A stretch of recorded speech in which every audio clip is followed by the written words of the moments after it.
The word I is the only thing that is closer to you than breathing and nearer than hands and feet. The word I is the secret word which you must ponder within yourselves. First of all, you must be careful not to go out and preach it to the Gentiles. That is, not to tell it to those who still are seeking loaves and fishes, because you put a weapon in their hand, a two-edged sword, that could turn and rend them. Many, many have been wrecked by the wrong understanding of the words I am. They have thought that it applied to their humanhood, and they've tried to make their human selves God.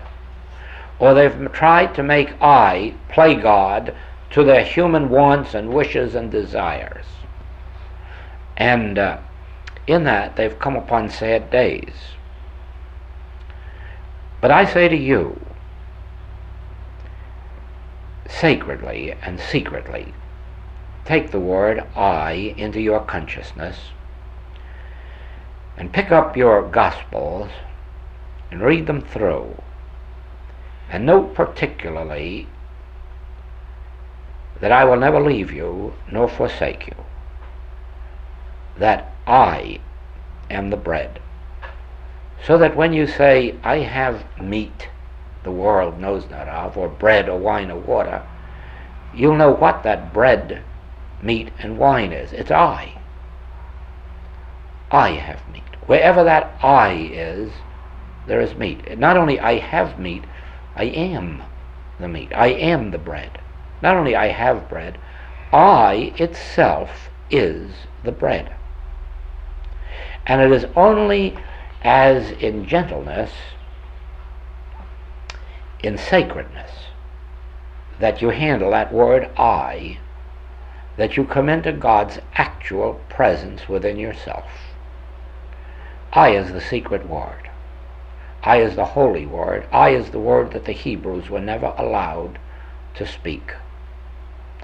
They could think of God in any other term. They could speak or write of God in any other term, but only the priests, that means only those of Holy Spirit, of holy awareness, were allowed to say the word I.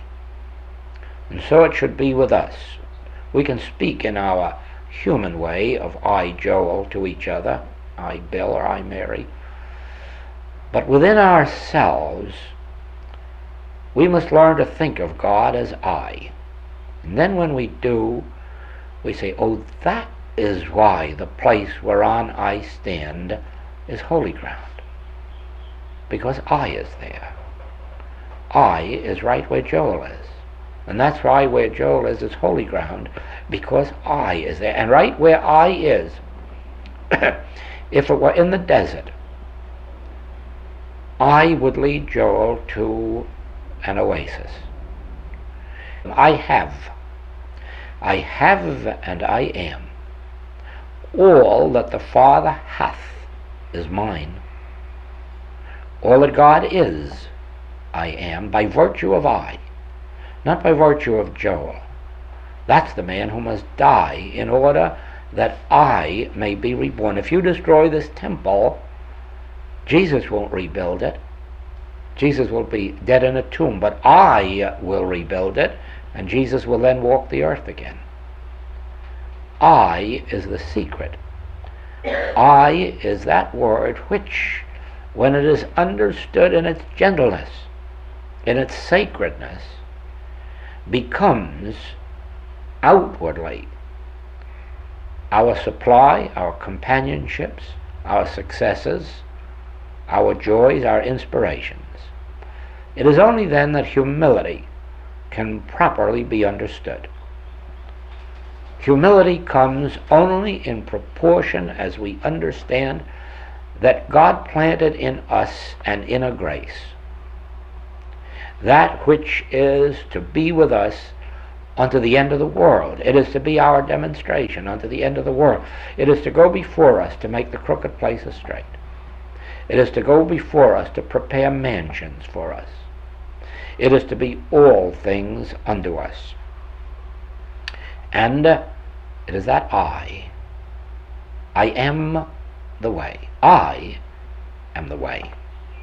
That I, the realization of that I, with it not looking outside to a God, not looking inside to a God, not looking up or down to a God to do something, just realizing I already is all.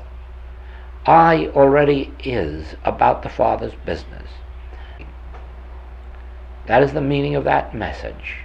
God is. I am. You don't have to take thought for your life, what you shall eat or what you shall drink or wherewithal you shall be clothed. For that which is the I at the center of your being knoweth that you have need of these things, and it is its good pleasure to give you the kingdom. But to interpose a desire, a need, a requirement, is to interfere with its activity.